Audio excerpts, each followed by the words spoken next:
Good morning all of you. Welcome to Ekam IAS academy. ఈ రోజు మనం ప్రధానంగా డిస్కస్ చేయబోతున్న టాపిక్ ఏంటి? Human development report. ఇది 2023-24 సంవత్సరానికి 2022లో ఉన్న మన పరిస్థితులను బట్టి హ్యూమన్ డెవలప్మెంట్ రిపోర్ట్ అనేది రిలీజ్ చేయడం జరిగింది. సో ఎవరు దీన్ని రిలీజ్ చేస్తున్నారు, మన ప్రోగ్రెస్ ఎలా ఉంది, ఇండియా ఏ సెక్టర్స్ లో అంటే మనం ఏ సెక్టర్స్ లో అభివృద్ధి సాధించాము, ఇంకా ఏ సెక్టర్స్ లో వెనుకబడి ఉన్నాము, మెయిన్ గా పోటీ పరీక్షల కోణంలో మనం తెలుసుకోవాల్సిన అంశాలు ఏంటి ఈ పర్టికులర్ టాపిక్ నుంచి అనేది మనం ఇప్పుడు చూద్దాం. మెయిన్ గా హ్యూమన్ డెవలప్మెంట్ రిపోర్ట్ ఇది ఏంటంటే చాలా చాలా ఇంపార్టెంట్ రిపోర్ట్. ఎందుకు అని అంటే మనం ఎప్పుడైనా మనం పుట్టినప్పటి నుంచి మన ఎదుగుదల గాని వృద్ధి అనేది గాని మన జీవితంలో అది అంతర్భాగంగానే ఉంటుంది. సో వృద్ధికి అభివృద్ధికి డిఫరెన్స్ చాలా ఉంటుంది. అంటే గ్రోత్ కి డెవలప్మెంట్, వృద్ధి అంటే గ్రోత్. సో ఇదేంటి న్యూమరికల్ గా ఉంటుంది, అంటే జస్ట్ నెంబర్స్ ఇంక్రీజ్ అయితే చాలు మనం ఏదో గ్రోత్ అచీవ్ చేస్తున్నట్టు ఉంటుంది. అంటే growth rate, economic growth rate చూస్తాం మనం. అంటే ఏంటి, ఇది క్వాంటిటేటివ్ గా ఉంటుంది. క్వాంటిటీ అంటే నెంబర్ పెరిగితే చాలు, ఇది ఇంక్రీజ్ అయింది అంటే బెనిఫిట్స్ వచ్చినాయా రాలేదా, లేకపోతే అందరూ దీని వల్ల లాభపడుతున్నారా లేదా అనేది చూడకుండా జస్ట్ న్యూమరికల్ ఇంక్రీజ్ ఉంటే చాలు మనం గ్రోత్ అంటాం అనమాట. డెవలప్మెంట్ అంటే ఏంటి? అభివృద్ధి. అభివృద్ధి అంటే ఏంటి? జస్ట్ నెంబర్స్ ఇంక్రీజ్ అయ్యి లేకపోతే మనం ఏదో అచీవ్ చేసామన్నట్టు కాకుండా ఈ డెవలప్మెంట్ బెనిఫిట్స్ అందరికీ వస్తేనే, అంటే అందరూ దీనివల్ల లాభపడితేనే, అందరూ అంటే అందరూ పేద గాని ధనిక గాని లేకపోతే ఆడ మగ అందరూ అట్లా రిలీజియస్ పరంగా ఏ డిస్క్రిమినేషన్ లేకుండా అట్లా అందరూ డెవలప్ అయినప్పుడు మాత్రమే మనం డెవలప్మెంట్ సాధించినట్టు. అలా డెవలప్మెంట్ ని అసెస్ చేయడానికి యూజ్ చేసే ఒక మెయిన్ ఇండెక్స్ ఏంటి అంటే హ్యూమన్ డెవలప్మెంట్ ఇండెక్స్. ఇది ఎవరు రిలీజ్ చేస్తారు అంటే యుఎన్డిపి. గుర్తుపెట్టుకోవాల్సిన చాలా చాలా ఇంపార్టెంట్ పాయింట్ ఏంటంటే యుఎన్డిపి అంటే ఐక్యరాజ్య సమితి అభివృద్ధి ప్రోగ్రామ్ అనేది. అంటే దీనికి ఒక యుఎన్డిపి అనేది స్పెషలైజ్డ్ ఏజెన్సీ అనమాట యుఎన్ కింద. సో ఇది ఒక పర్టికులర్ రిపోర్ట్ అనేది రిలీజ్ చేయడం జరుగుతుంది. ఏ పారామీటర్స్ మీద అంటే దేని మీద వీళ్ళు అసెస్ చేస్తున్నారు మనల్ని అని అంటే ఇక్కడ మీకు బొమ్మల్లో కనిపిస్తున్నట్టే లైఫ్ ఎక్స్పెక్టెన్సీ అట్ బర్త్. అంటే పుట్టగానే ఎన్ని సంవత్సరాలు, అంటే ఒక హెల్దీ పర్సన్ యాక్సిడెంట్ అయ్యో లేకపోతే ఇంకేదో అకాల మరణం కాకుండా జనరల్ గా ఒక మనిషి పుట్టగానే అంతా బాగుండి హెల్త్ బాగుంటే ఎన్ని సంవత్సరాలు మనం బతుకుతారని ఎక్స్పెక్ట్ చేస్తాము అనేది లైఫ్ ఎక్స్పెక్టెన్సీ అట్ బర్త్. అది ఇండియాలో ఇప్పుడు 67.7 ఇయర్స్ గా ఉంది అని రిపోర్ట్ చెప్పడం జరిగింది. సో ఇది ఒక పారామీటర్. తర్వాత యావరేజ్ ఎడ్యుకేషన్ లెవెల్, అంటే వాళ్ళు స్కూల్స్ లో కాలేజెస్ లో మినిమం అంటే అందరూ చదివే ఏజ్ వేరే ఉంటుంది కదా. ఫర్ ఎగ్జాంపుల్ కొంతమంది రిచ్ పీపుల్ ఉన్నారనుకోండి, వాళ్ళు 30 ఇయర్స్ వరకు కూడా హైయర్ స్టడీస్ కంటిన్యూ చేయొచ్చు. కానీ డబ్బులు లేని వాళ్ళు కొంచెం తక్కువ ఏజ్ లోనే వాళ్ళు ఆపేయొచ్చు కదా చదువు.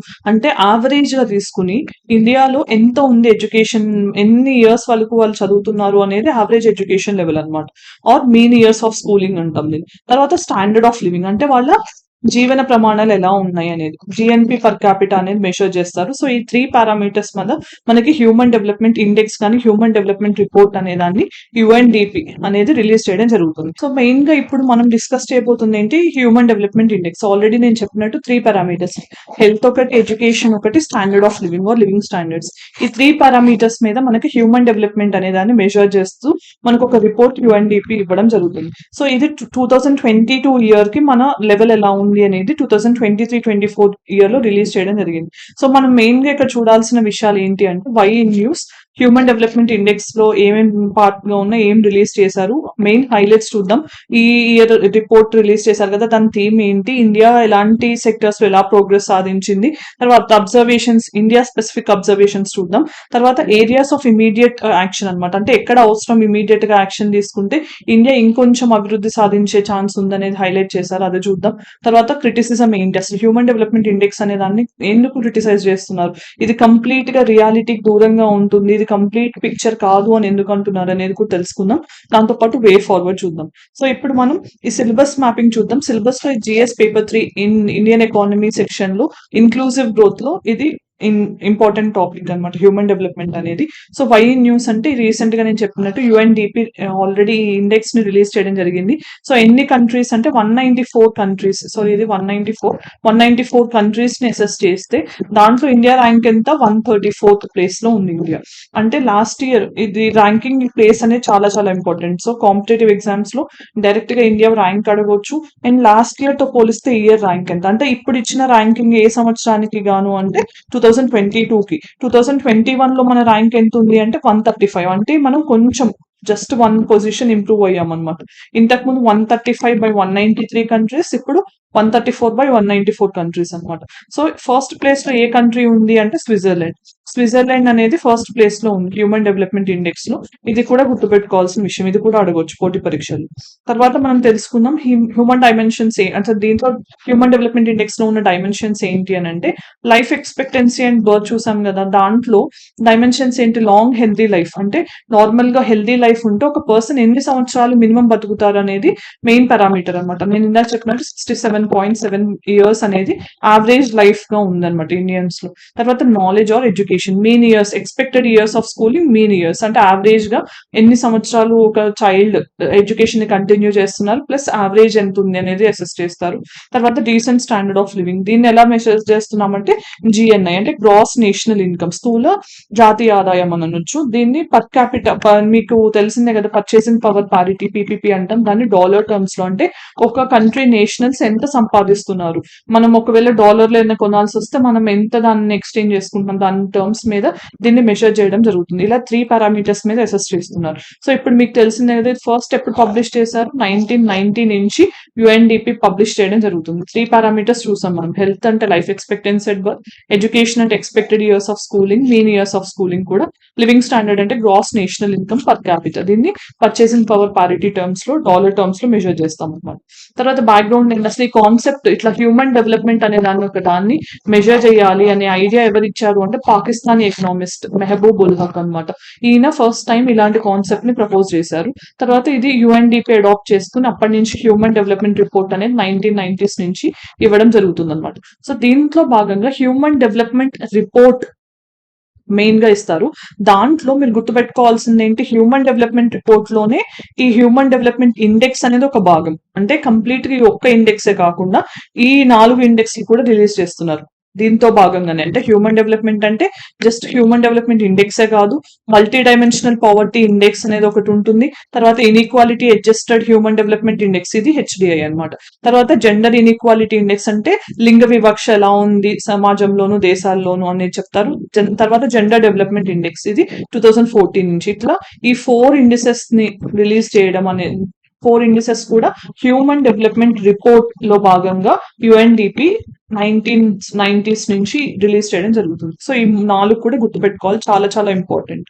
తర్వాత ఇప్పుడు ఇక్కడ ఏంటంటే ఈ హ్యూమన్ డెవలప్మెంట్ రిపోర్ట్ అనేది అమర్త్య సేన్స్ క్యాపబిలిటీస్ అప్రోచ్. అంటే క్యాపబిలిటీ అంటే ఏంటి, ఎవరికి ఉన్న మీరు ఎలా చెప్పాలంటే దాన్ని, మీకున్న పొటెన్షియల్ ఎంత, క్యాపబిలిటీ ఎంత, మీ సామర్థ్యం ఎంత అనే బేసిస్ మీద అమర్త్య సేన్ దీన్ని హ్యూమన్ డెవలప్మెంట్ ఇండెక్స్ ని మెజర్ చేయడం జరిగింది అనమాట. అంటే మనం సాధించడానికి ఉండే మీన్స్ కాదు, మనకు కావాల్సిన ఎండ్స్ అనమాట. అంటే మనం ఎలా సాధించామన్న దానికంటే ఎండ్, మనం ఏం చేరుకున్నాం, ఏం సాధించామని చాలా ఇంపార్టెంట్ అని ఆయన చెప్పిన క్యాపబిలిటీస్ అప్రోచ్ కూడా ఈ హ్యూమన్ డెవలప్మెంట్ ఇండెక్స్ లో ఒక భాగం అనమాట. సో ఇప్పుడు హైలైట్స్ ఏంటి, ఈ సంవత్సరం రిపోర్ట్ లో ఏం హైలైట్ చేశారు అని అంటే, మెయిన్ గా మీరు గుర్తుపెట్టుకోవాల్సిన చాలా ఇంపార్టెంట్ థింగ్ థీమ్ అనేది చాలా ఇంపార్టెంట్. ఎగ్జామ్స్ లో ఖచ్చితంగా అడిగే క్వశ్చన్ ఇది, breaking the gridlock, reimagining cooperation in polarised world, ఇది మెయిన్ థీమ్ అనమాట. సో ఇది బాగా గుర్తుపెట్టుకోవాలి. ఇండియాస్ ర్యాంకింగ్ 134, అంటే నెక్స్ట్ ఇయర్ మళ్ళీ రిపోర్ట్ వచ్చేంత వరకు కూడా మీరు ఇది గుర్తుపెట్టుకోవాల్సి ఉంటుంది. లాస్ట్ ఇయర్ 135 ఉంది, అంటే 1 పొజిషన్ ఇంప్రూవ్ అయ్యి 134కి వచ్చింది. తర్వాత ఇండియా హ్యూమన్ డెవలప్మెంట్ కేటగిరీలో, అంటే ఇప్పుడు స్విట్జర్లాండ్ లాంటి కంట్రీ ఫస్ట్ ఉందని అన్నాం కదా, మరి ఇంకా మన ఇండియన్ నైబరింగ్ కంట్రీస్ చూస్తే లైక్ చిన్న చిన్న కంట్రీస్, చైనా గానీ, అంటే చైనా చిన్నది కాదు కానీ స్విట్జర్లాండ్ తో పోలిస్తే మనం వెనుకబడి ఉన్నాం కదా. ఇంకా శ్రీలంక గాని, లేకపోతే భూటాన్ గాని, నేపాల్ గాని, ఇలాంటి పొరుగు దేశాలు కూడా మనకంటే అడ్వాన్స్డ్ పొజిషన్ లో ఉన్నాయి హ్యూమన్ డెవలప్మెంట్ రిపోర్ట్ లో. సో అప్పుడు మనకి ఏం అర్థమవుతుందంటే, ఈ స్విట్జర్లాండ్ లాంటి top scorers high human development కలిగి ఉన్నాయి, మనమేమో మీడియం హ్యూమన్ డెవలప్మెంట్ లో ఉన్నాం, మనకంటే లో డెవలప్మెంట్ ఉన్న కంట్రీస్ కూడా ఉన్నాయి అనమాట. ఫర్ ఎగ్జాంపుల్ పాకిస్తాన్, అది 146th ప్లేస్ లో ఉంది. సో ఇట్లా మనకి కొన్ని కంట్రీస్ హైలో ఉన్నాయి, మీడియం లో ఉన్నాయి, లో లో ఉన్నాయి, మనమేమో మీడియం కేటగిరీలో ఉన్నాం అనమాట. అంటే మన రేంజ్, మన స్కోర్ ని బట్టి, ఇప్పుడు ఈ 3 పారామీటర్స్ చూసాం కదా ఇందాక, ఆ 3 పారామీటర్స్ లో కూడా మన అసెస్ చేసి స్కోర్ క్యాలిక్యులేట్ చేస్తే ఈ స్కోర్ వాల్యూని బట్టి మనం హైయా, మీడియమా, లో అనేది అసెస్ చేస్తారు. సో ఇంతకు ముందు మనం ఎలా ఉండేది మన పర్సంటేజ్ 0.434 ఉండేది. దాని నుంచి ఆల్మోస్ట్ గా మనం 644 కి వచ్చిందనమాట మన వాల్యూ. 0.644 కి వచ్చిందంటే ఆల్మోస్ట్ గా మనం ఒక percentage almost you can say 48.4% అనేది ఇంక్రీజ్ అయిందనమాట. అంటే మనం మీడియం హ్యూమన్ డెవలప్మెంట్ కేటగిరీలో ఉన్నాం ప్రస్తుతం. సో తర్వాత ఏంటి ఇండియాస్ పెర్ఫార్మెన్స్ ఎలా ఉంది అని అంటే లైఫ్ ఎక్స్పెక్టెన్సీ అండ్ బర్త్ అంటే పుట్టినప్పుడు మన జీవిత కాలం ఎంత ఉంటుంది అనేది అసెస్ చేస్తే మనిషి ఆయుర్దాయం అని చెప్పొచ్చు. సో అది ఎలా ఇంప్రూవ్ అయిందంటే ఇంతకు ముందు 67.2 ఉంటే ఇప్పుడు 67.7% అయిన 7 years అయిందనమాట. అంటే ఆల్మోస్ట్ 0.5 year అనేది పెరిగింది. ఇది గుర్తుపెట్టుకోవాల్సిన విషయం. లాస్ట్ ఇయర్ తో పోలిస్తే ఈ ఇయర్. తర్వాత ఇప్పుడు increase in expected years of schooling ఉంది. అంటే స్కూలింగ్ వయసు అంటే చదువుకునే వయసు కూడా పెరిగింది. ఇంతకు ముందు 11.9 years చదివితే యావరేజ్ గా ఇండియాలో ఒక్కొక్కళ్ళు ఇప్పుడు 12.6 years చదువుకుంటున్నారు అనమాట. అంటే ఖచ్చితంగా ఒక 0.5 year ఇక్కడ కూడా పెరిగింది. తర్వాత గ్రాస్ నేషనల్ ఇన్కమ్ అంటే స్థూల జాతీయ ఆదాయం అనేది కూడా ఇంతకు ముందు $6,542 ఉంటే ఇప్పుడు $6,951 అయింది. అంటే ఖచ్చితంగా మన తలసరి ఆదాయం జాతీయ ఆదాయం కూడా పెరిగిందనమాట. తర్వాత ఇండియా నైబరింగ్ కంట్రీస్ పెర్ఫార్మెన్స్ ఎందుకు అంటే ఇలాంటి ఒక్కొక్కసారి మనం మెయిన్స్ లో కోట్ చేయొచ్చు. సో చైనా మనకంటే పెద్ద దేశం ఎకనామికల్ గా అడ్వాన్స్ అయినా అది కొంచెం బెటర్ పొజిషన్ లో ఉంది. కానీ శ్రీలంక ఎకనామిక్ క్రైసిస్ ఉంది మనం చూసాం.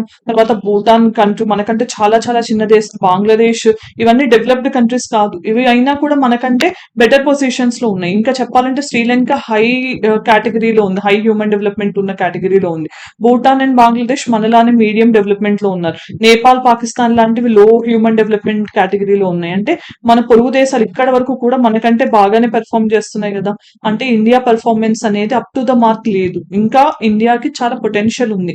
మనకు తెలిసిందే కదా ఇప్పుడు మన డెమోగ్రఫిక్ డివిడెంట్ అంటే ఎక్కువ యూత్ జనాభా ఉన్న దేశంగా ఉంది. సో ఇలాంటప్పుడు మనం హ్యూమన్ డెవలప్మెంట్ ని ఎక్కువ అచీవ్ చేసే పొటెన్షియల్ ఇప్పుడే ఉంటుంది. మనకి ఆల్రెడీ 2050 దాటిన తర్వాత ఎక్కువ ఏజింగ్ పాపులేషన్ ఉంటుంది. అంటే ఎక్కువ వృద్ధాప్య జనాభా ఉండే దేశంగా నమోదవుతుందని చెప్పి కూడా యుఎన్ చెప్పడం జరిగింది. సో అలాంటప్పుడు మనకి ఇంకా హ్యూమన్ డెవలప్మెంట్ అనేది క్లిష్టతరంగా మారుతుంది. ఇది అవ్వకుండా అవ్వాలంటే ఇప్పుడే మనం ఎక్కువ యూత్ జనాభా అంటే మనకి యువజన జనాభా ఉన్నప్పుడే మనం ఎక్కువ అచీవ్ చేస్తే కనుక హ్యూమన్ డెవలప్మెంట్ రిపోర్ట్ లో మన ర్యాంకింగ్ అనేది ఖచ్చితంగా ఇంప్రూవ్ అవుతుంది. తర్వాత మనం నెక్స్ట్ ప్రోగ్రెస్ ఏంటి ఇందాక మనం చూసాం కదా హ్యూమన్ డెవలప్మెంట్ రిపోర్ట్ లో భాగంగా దీంట్లో ఏంటి 4 indices like multi dimensional poverty index ఒకటి చూసాం.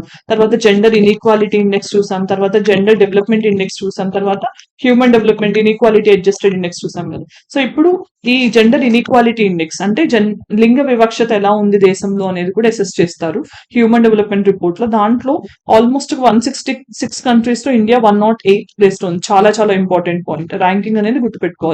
ఇందాక దాకా మనం చూసింది 134th ప్లేస్ ఏంటి హ్యూమన్ డెవలప్మెంట్ ఇండెక్స్ హెచ్డిఐలో.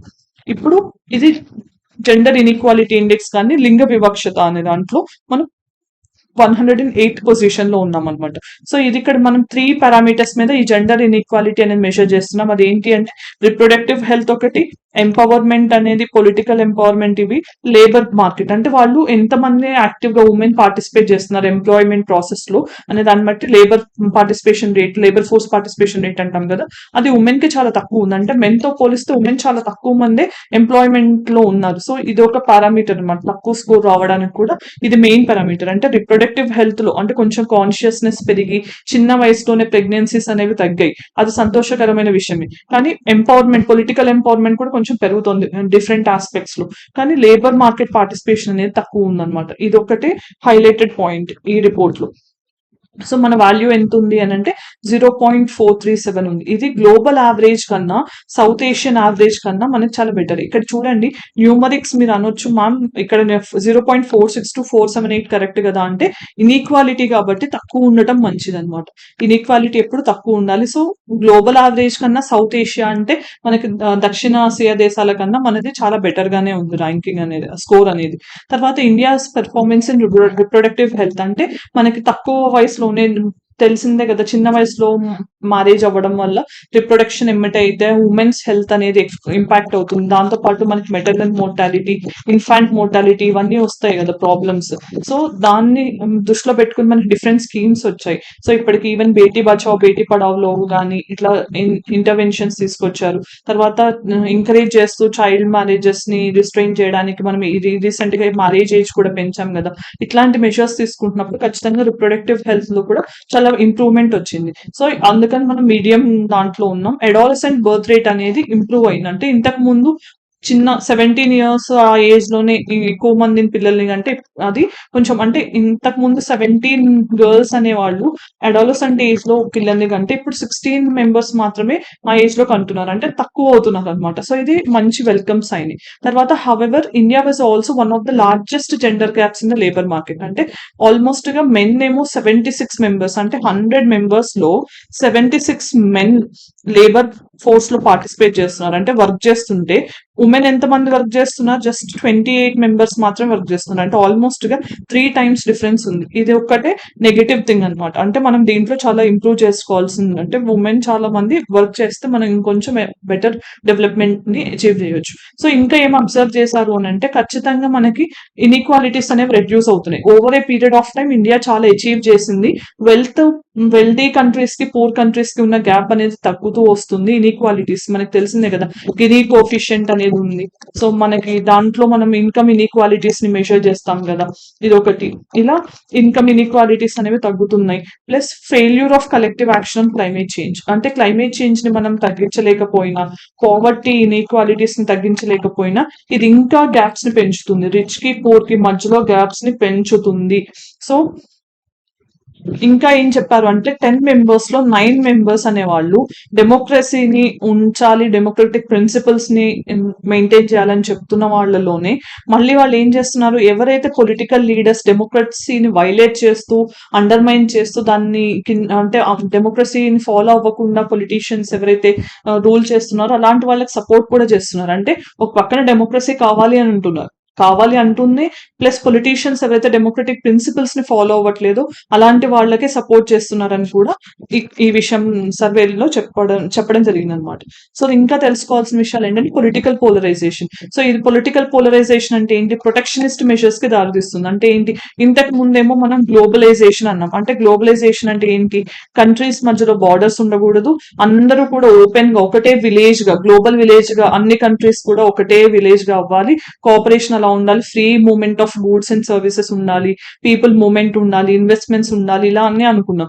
ఇప్పుడు ఏం చేస్తున్నాం? గ్లోబలైజేషన్ కి రివర్స్ గా మనమే మన కంట్రీలో ఏం కాల్ ఇస్తున్నాం? Make in India. రీసెంట్ గా మనం చూస్తే అగ్ని 5 మిసైల్ కూడా మేక్ ఇన్ ఇండియా ప్రోగ్రామ్ కిందనే కదా ఎంఐఆర్వి టెక్నాలజీతో లాంచ్ చేయడం జరిగింది. సో అంటే మనం గ్లోబలైజేషన్ కి ఇప్పుడు రివర్స్ అవుతున్నాం అనమాట. అంటే కంప్లీట్ గా ఇంతకు ముందు గ్లోబలైజేషన్ అన్న వాళ్ళు ఇప్పుడు ప్రొటెక్షనిస్ట్ మెషర్స్, అంటే ఏ దేశానికి ఆ దేశం వాళ్ళ కంట్రీని వాళ్ళ ఎకానమీని ప్రొటెక్ట్ చేసుకోవడానికి ఇన్వర్డ్, అంటే వాళ్ళ వైపు వాళ్ళు చూసుకుంటున్నారు. ఇంతకు ముందు లాగా అందరి కోసం చూడకుండా ఇప్పుడు ఇన్వర్డ్ పాలసీస్ ఎక్కువ అవుతున్నాయని కూడా ఈ రిపోర్ట్ చెప్పడం జరిగింది. సో ఇప్పుడు ఇంకా మనం తెలుసుకోవాల్సిన అంశాలు ఏంటంటే ఎక్కడైతే ఇమీడియట్ గా మనం యాక్షన్ ప్రపోజ్ చేయాలని ఏం చెప్తున్నారంటే ప్లానెటరీ పబ్లిక్ గూడ్స్. అంటే క్లైమేట్ స్టెబిలిటీ కోసం మనం ఏం చేసినా కూడా క్లైమేట్ స్టెబిలిటీని అచీవ్ చేయడానికి మనం యాక్షన్స్ తీసుకోవాలి. దాంతో పాటు డిజిటలైజేషన్ చేస్తే ఏంటంటే గ్లోబల్ గూడ్స్ ని కానీ చేస్తే మనకు ఉన్న గ్యాప్స్ తగ్గుతాయి అనమాట. రిచ్ కి పూర్ కి గ్యాప్స్ తగ్గుతాయి. సో ఇన్కమ్ అనేది ఎన్హాన్స్ అవుతుంది అనేది కూడా చెప్తున్నారు. తర్వాత new and expanded financial mechanisms. దీంట్లో ఏంటంటే హ్యూమానిటేరియన్ అసిస్టెన్స్ అనేది పెంచాలి. ఇప్పుడు ఫర్ ఎగ్జాంపుల్ సుడాన్ ఉంది, లేదంటే హమస్ ఇజ్రాయెల్ వార్ జరుగుతుంది. ఇలాంటప్పుడు మనం చూసాం కదా, గజాలో వార్ వల్ల చాలా మంది వాళ్ళ ఇల్లులు కోల్పోయి ఫుడ్ లేకుండా చాలా మంది షెల్టర్లెస్ అయిపోయారు కదా, రష్యా యుక్రెయిన్ వార్ లో కానీ. ఇలాంటి వాళ్ళకి కొత్తగా మనం ఇంటర్నేషనల్ కోఆపరేషన్, అంటే ఒక కంట్రీ ఇంకో కంట్రీకి సాయం చేయడం వల్ల ఈ లో ఇన్కమ్ కంట్రీస్ కానీ వీటిల్లో కొంచెం డెవలప్మెంట్ ఎయిడ్ ఇవ్వడం వల్ల వాళ్ళకి బెటర్మెంట్ ఉంటుంది అనమాట. తర్వాత పొలిటికల్ పోలరైజేషన్ ని తగ్గించుకోవాలి. అంటే పోలరైజేషన్ అంటే ఏంటి? మనకి ఎక్కువగా విడిపోయాము అనే సిగ్నల్స్ కంటే కూడా ఎక్కువ కలిసి ఉండటం వల్ల మనకి ఈజీగా కోఆపరేషన్ ఎన్హాన్స్ అవడంతో పాటు డెవలప్మెంట్ అనేది ఉంటుంది. ఒక కంట్రీ ఇంకో కంట్రీ పడకుండా వ్యత్యాసాలు పెరిగిపోయి దూరాలు పెరిగిపోతే అది ఎప్పటికీ డెవలప్మెంట్ కి దారి తీయదని కూడా ఈ రిపోర్ట్ చెప్పడం జరిగింది. సో ఇప్పుడు మెయిన్ గా క్రిటిసిజం ఏంటి? ఈ హ్యూమన్ డెవలప్మెంట్ ఇండెక్స్ ఇచ్చే ఇన్ఫర్మేషన్ అంతా కరెక్టేనా అంటే కొంతమంది కాదు అంటున్నారు. ఏ గ్రౌండ్స్ మీద కాదు అంటున్నారు ఇప్పుడు చూద్దాం. సో ఇక్కడ ఏంటంటే హెచ్డిఐ అనేది ఓన్లీ కొన్నిటిని మాత్రమే, అంటే health, education, standard of living అనే దాని ఇన్కమ్ లో మెజర్ చేస్తున్నాం కదా. But other things like gender equality కానీ, పొలిటికల్ రైట్స్ ఏంటి, ఎన్వైరన్మెంట్ సస్టైనబిలిటీగా ఉందా లేదా, అసలు ఇలాంటి ఆస్పెక్ట్స్ మీరు కన్సిడర్ చేయకపోతే అది హ్యూమన్ డెవలప్మెంట్ అని ఎలా చెప్తున్నారు? ఇప్పుడు మనం చూస్తున్నాం కదా, ఈ కాలంలో ఎన్వైరన్మెంట్ వర్సెస్ డెవలప్మెంట్ అనేది మెయిన్ గా జరుగుతుంది. డెవలప్మెంట్ ఇంతకు ముందు మొత్తం ఓన్లీ డెవలప్మెంట్ అప్రోచ్ తోనే జరిగింది, కానీ ఇప్పుడు ఎన్వైరన్మెంట్ ని పక్కన బట్టి డెవలప్మెంట్ చేయడం అనేది అసాధ్యంగా మారిపోయింది. ఎందుకంటే సస్టైనబుల్ డెవలప్మెంట్ అనేది ఇప్పుడు అందరూ పాటిస్తున్నది కదా. సో ఇలాంటప్పుడు ఈ ఫ్యాక్టర్స్ ని కన్సిడర్ చేయకపోతే అసలు హ్యూమన్ డెవలప్మెంట్ అనేది కరెక్ట్ గా అసెస్ చేస్తున్నట్టు ఎట్లా అవుతుంది అని చెప్పి ఒక మెయిన్ క్రిటిసిజం. తర్వాత ఇది స్టాటిక్ మెషర్. ఎందుకు అంటే చాలా మంది ఏమంటున్నారు, మీరు డెవలప్మెంట్ అనే దాన్ని కరెక్ట్ గా మెజర్ చేయట్లేదు, డిఫరెంట్ థింగ్స్. ఇప్పుడు ఫర్ ఎగ్జాంపుల్ మీరు 2022లో ఎడ్యుకేషన్, హెల్త్ ఇలాంటివి మాత్రమే చూస్తున్నారు. ఇంకా ఏం చెప్తున్నారంటే హ్యూమన్ డెవలప్మెంట్ ఇండెక్స్ అనేది ఒక స్టాటిక్ మెజరే, కానీ కంట్రీస్ లో ఫర్ ఎగ్జాంపుల్ ఇప్పుడు హెల్త్ అనేది ఇంప్రూవ్ అయింది, లేదంటే ఎడ్యుకేషన్ ఇన్కమ్ అనేది పడిపోయింది అనుకోండి, అదొకటి మీరు కరెక్ట్ గా అసెస్ చేయట్లేదు. ఓన్లీ హెల్త్ మీద ఫోకస్ చేసి డెవలప్మెంట్ ఉంది అని చెప్పడం కరెక్ట్ కాదు కదా. ఎడ్యుకేషన్ లెవెల్ పడిపోయినా, లేకపోతే ఇన్కమ్ లెవెల్ పడిపోయినా, సో అది కరెక్ట్ మెజర్ కాదు అని కొంతమంది అంటున్నారు. తర్వాత హెచ్డిఐలో హెల్త్, ఎడ్యుకేషన్, ఇన్కమ్ అనేది ఆర్బిట్రరీ వెయిట్స్ మీద మెజర్ చేస్తున్నారు, అంటే ఇన్కమ్ బేస్డ్ మీద మెజర్ చేస్తున్నారు. కానీ ఫర్ ఎగ్జాంపుల్ అంటే హై ఇన్కమ్ కంట్రీస్ ఏవైతే ఉన్నాయో వాళ్ళలో హెల్త్ అండ్ ఎడ్యుకేషన్ కి వాళ్ళు ఎక్కువ ఫోకస్ చేస్తారు, కానీ వాళ్ళకి ఎక్కువ స్కోర్ వస్తుంది. కానీ లో ఇన్కమ్ కంట్రీస్ కి హెల్త్ అండ్ ఎడ్యుకేషన్ కి వాళ్ళు ఎక్కువ స్పెండ్ చేసినా కూడా కొన్ని వేరే రీజన్స్ వల్ల ఇవి ఇంప్రూవ్ అవ్వకపోతే అది హ్యూమన్ డెవలప్మెంట్ లేదు అన్నట్టు కాదు కదా అని చెప్పి కూడా కొంతమంది వాదనలు. తర్వాత హెచ్డి అనేది రీజనల్ డైవర్సిటీస్ ని, అంటే ఫర్ ఎగ్జాంపుల్ ఒక కంట్రీలో డిఫరెంట్ రీజన్స్ ఉంటాయి, ఆ రీజన్స్ లో హెల్త్, ఎడ్యుకేషన్ బెటర్ గా ఉండొచ్చు, కొన్ని ఏరియాస్ లో హెల్త్, ఎడ్యుకేషన్ పూర్ గా ఉండొచ్చు. సో మీరు ఓవరాల్ గా కంట్రీని యావరేజ్ గా తీస్తున్నప్పుడు కరెక్ట్ పారామీటర్ ఎలా అవుతుంది? ఈ ఏరియాస్ లో మంచిగానే ఉన్నా కూడా మీరు ఇండియా మొత్తానికి ఈ హెల్త్ పారామీటర్ తక్కువ ఉంది, లేకపోతే ఎడ్యుకేషన్ పారామీటర్ తక్కువ ఉంది అని అసెస్ చేస్తున్నారు కదా. సో ఇది రీజనల్ డైవర్సిటీస్ ని లెక్క చేయట్లేదు అనేది కూడా ఒక క్రిటిసిజం. తర్వాత human development index mainly relies on the country provided data, అంటే గవర్నమెంట్ ఇచ్చిన డేటాని అసెస్ చేసి చేస్తున్నారు తప్ప మీరు కరెక్ట్ గా అది కరెక్ట్ డేటాని ఎలా తెలుస్తుంది అనేది కూడా ఒక వాదన అనమాట. గవర్నమెంట్ ఎప్పుడు కూడా తక్కువ చేసి ఇవ్వదు కదా. సో కంట్రీ ప్రొవైడెడ్ డేటా అనేది అసలు కరెక్ట్ పారామీటరే కాదు అని చెప్పి మెయిన్ క్రిటిసిజం. ఇలా కొన్ని క్రిటిసిజమ్స్ ని హ్యూమన్ డెవలప్మెంట్ ఇండెక్స్ అనేది ఫేస్ చేయడం జరుగుతుంది. సో తర్వాత మనం ప్రాక్టీస్ క్వశ్చన్ చూద్దాం. నిన్న ఇచ్చింది originally the commission had only one election commissioner but has made multi-member body through 42nd constitutional amendment. ఇది ఎలక్షన్ కమిషన్ గురించి నిన్న మనం చూసిన మార్నింగ్ వీడియోది. సో దీంట్లో ఎలక్షన్ కమిషన్ అనేది ఫస్ట్ ఒరిజినల్ గా 1 member బాడీ కరెక్టే, కానీ సెకండ్ స్టేట్మెంట్ లో ఇటు multi member body 42nd amendment చేయలేదు. So this statement is wrong. So then మనకు తెలిసింది ఏంటి, chief election commissioner can be removed by the president of India. ఈ statement correct. So only 2 is the answer. Parliament motion pass చేస్తే అప్పుడు president of India remove చేయొచ్చు. తర్వాత ఇప్పుడు ఈ టాపిక్ మీద ఒక ప్రాక్టీస్ క్వశ్చన్ చూద్దాం. Which of the following is not released by UNDP? ఈ following reports human development index, multi dimensional poverty index, gender inequality index, environment quality index, ఈ 4 options లో ఏ ఆప్షన్ కరెక్ట్ అనేది ఆన్సర్ చేయండి comment section లో. తర్వాత mains question, why did human development fail to keep pace with economic development in India? ఇది mains question, దీనికి కూడా ఆన్సర్ రాయడానికి ట్రై చేయండి. ఇలాంటి క్వశ్చన్స్ ఎకానమీ సెక్షన్ లో చాలా కామన్ గా అడిగే టాపిక్స్ అన్నమాట. సో మీరు ఎప్పుడు కూడా ఈ ఆన్సర్స్ రాసేటప్పుడు స్టాటిక్ డేటాతో పాటు రీసెంట్ గా వచ్చిన రిపోర్ట్ డేటాని ఇంక్లూడ్ చేస్తే మీకు ఎక్కువ మార్క్స్ వస్తాయి అనమాట. రీసెంట్ డేటానే చాలా ఇంపార్టెంట్. సో ఇప్పుడు మీరు హ్యూమన్ డెవలప్మెంట్ గురించి డైరెక్ట్ గా అడగకపోయినా, ఇన్క్లూజివ్ గ్రోత్ అనే కాన్సెప్ట్ మీద క్వశ్చన్ వచ్చినా, లేకపోతే ఇన్ఈక్వాలిటీ, పావర్టీ, ఇలా ఏ క్వశ్చన్స్ వచ్చినా కూడా దాంట్లో మీరు ఈ యుఎన్డిపి రిలీజ్ చేసిన latest HDR report, human development report నుంచి డేటా కోట్ చేస్తే మీకు ఎక్కువ మార్క్స్ వచ్చే ఛాన్స్ ఉంటుంది. సో ఇలా ఆన్సర్ రాయడానికి ట్రై చేయండి. ఇప్పుడు మనం చివరికి వచ్చేసాం కదా, వీడియో చివరికి వచ్చినప్పుడు మనం ఏం డిస్కస్ చేసాం అనేది కూడా క్విక్ గా చూద్దాం ఒకసారి. హ్యూమన్ డెవలప్మెంట్ రిపోర్ట్ అనేది యుఎన్డిపి ఇవ్వడం జరిగింది. దాంట్లో ఇండియా 134th ప్లేస్ లో ఉంది 194 కంట్రీస్ లో. దీంట్లో అసలు ఈ హ్యూమన్ డెవలప్మెంట్ రిపోర్ట్ లో ఒక భాగంగా రిలీజ్ అయ్యే 4 ఇండిసెస్ ఏంటనేది చూసాం. ఇండియాస్ పెర్ఫార్మెన్స్ ఏ సెక్టర్స్ లో ఎలా ఉందో చూసాం. దాంతో పాటు జెండర్ ఇన్ఈక్వాలిటీ ఇండెక్స్ చూసాము. దాంతో పాటు అసలు క్రిటిసిజమ్స్ ఏంటి, ఈ హ్యూమన్ డెవలప్మెంట్ ఇండెక్స్ అనేది కరెక్టే కాదు అసలు అంటున్న వాళ్ళు వాళ్ళ వాదన ఏంటి అనేది చూసాం ప్రాక్టీస్ క్వశ్చన్స్ తో పాటు. సో ఇది ఈ రోజుకి సంబంధించిన topic discussion. Thank you for watching. మీకు ఈ వీడియోస్ నచ్చినట్టయితే కామెంట్ చేయండి. ఇంకా ఏదైనా బెటర్ సజెషన్స్ ఉంటే సజెస్ట్ చేయండి. మేము మీకు ఎప్పుడు ఇంకా బెటర్ సపోర్ట్ ఇవ్వడానికి ట్రై చేస్తున్నాం. Have a good day. Thank you.